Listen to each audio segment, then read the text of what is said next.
Okay, so we'll move on to our two red wines. We've one from Ribera del Duero, same area as where the white wine came from, followed by a second red wine, and this comes from the Toro region. So we'll start first with the red wine from Ribera del Duero. So Roger, Ribera del Duero and red grapes. Again, we're looking at that cooler style of climate. And how does this affect the growing of the grapes? Is it making it more difficult for Yolanda, the winemaker, or no? The conditions are ripe for making very good wines, and Ribera del Duero in Spain certainly has a reputation, particularly for its Reserva and Grand Reserva wines.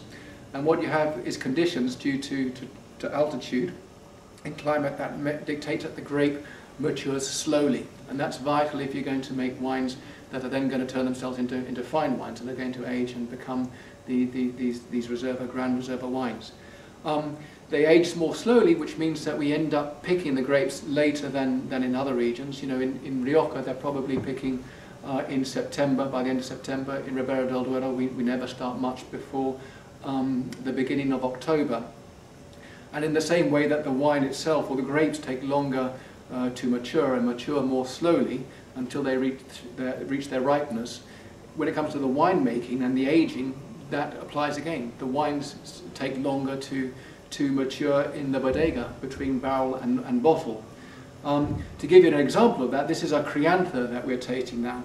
Now the word criantha on a bottle of Spanish wine has a very specific meaning. It means that the wine has aged for a minimum of 2 years between barrel and bottle. And that can be sometimes 6 months in barrel or 12 months in bottle, in barrel, the rest of the time in bottle. But in the case of our criantha, it's actually 15 months in barrel, quite considerably more than what's actually required as a minimum, and then another year in bottle. And that means that we have a wine here which is very complex, particularly on the nose, a complex wine that's very interesting on the nose, and also to finish the Ribera story, after this slow maturing of grapes and slow aging of wine, a wine that you can expect to carry on drinking for another 10-15 years or more. And as a criantha, if we release it in any particular year, you can expect it to be improving, reaching its peak in 3 to 5 years before it carries on drinking, as I said, for this further 10 years or more.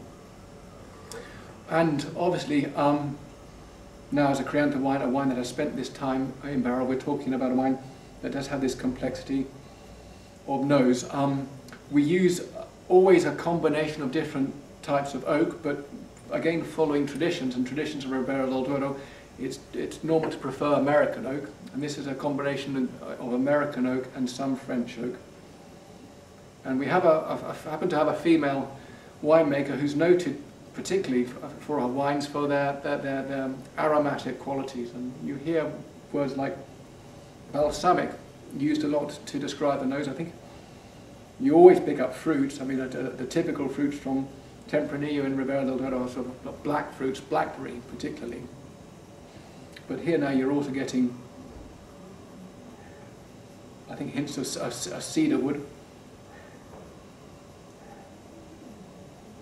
And again, that slight note of spice. I mean, it's sometimes difficult to pin what it can be down to a specific one, but cardamom, perhaps not so much today, but is one that I, in other tastes, fascinating wines to enjoy on the nose, and it's always interesting to come back to the same glass after 10-15 minutes or more to see how the wine has evolved, and actually trying to pin down what's going on in the nose is always very difficult, because it keeps changing, and to so much in fact that you can get carried away. You sometimes forget to put the wine in your mouth. But when you do, I mean, you have again. I mean, one of the facets of the winemaking is that we're always producing wine from very low-yielding vineyards. I mean, there are regulations that govern exactly the amount of grapes you can pick from a vine. But if in Ribera del Duero the limit is, I think, 8,000 kilos per hectare, something like that.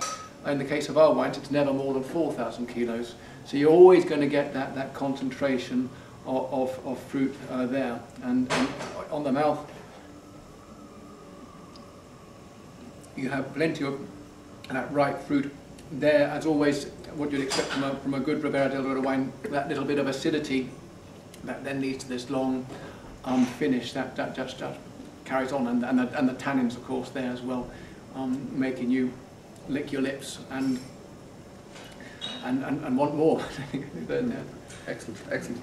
Can I just ask, Roger, I suppose as a wine export from Spain, we're all very familiar with the term Rioja, or the region Rioja.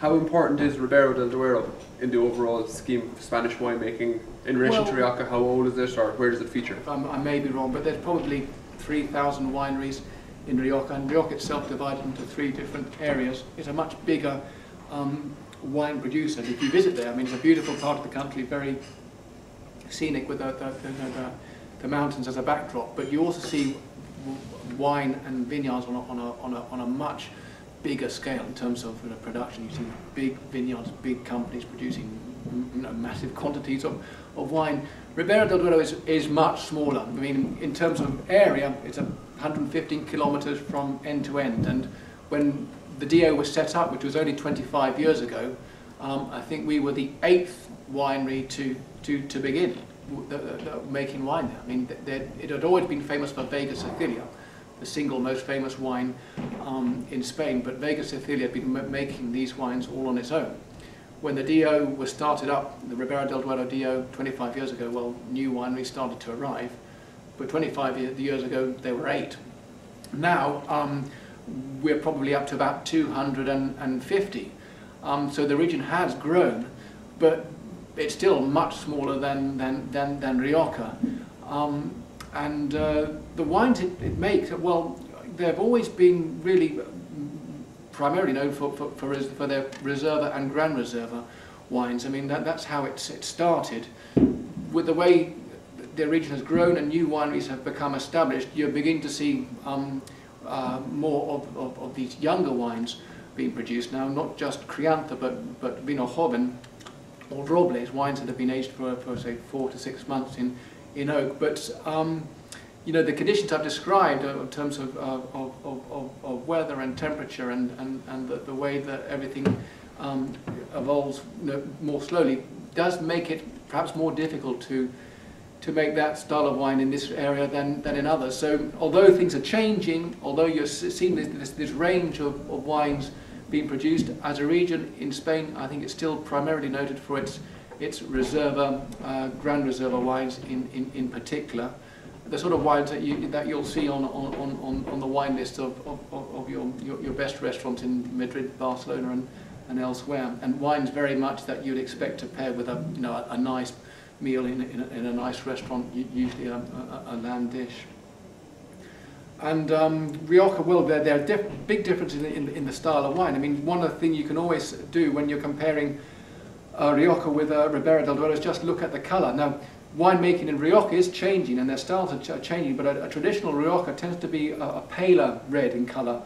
And why that should be, well, nobody can be entirely sure, but this weather, temperature conditions that exist in Ribera del Duero, they say, does lead to grapes that produce thicker skins. And with a thicker skin, you can extract more colour, more tannins, and that you see straight away when you compare the two wines together. Crianza from Rioja compared to Crianza from Reserva, Crianza from Ribera del Duero. First thing to look for is the colour. When you come to taste the wine, with comparing again the two, a Crianza from the two regions, you'll probably find a Crianza from Rioja perhaps a little bit sweeter on the palate. You know, they have perhaps more sugar to play with in the grape than we do. The Ribera del Duero wine will perhaps show a little bit more acidity and tannic qualities. So although they're made from the same grape, generally speaking, these wines that we have here, 100% Tempranillo, and that's the most common variety you'll find in Rioja, and the aging is similar. Due to the climatic conditions that exist in the two regions, you will find wines that are different. So, you know, people, I think, when they try the two, soon become aware of that.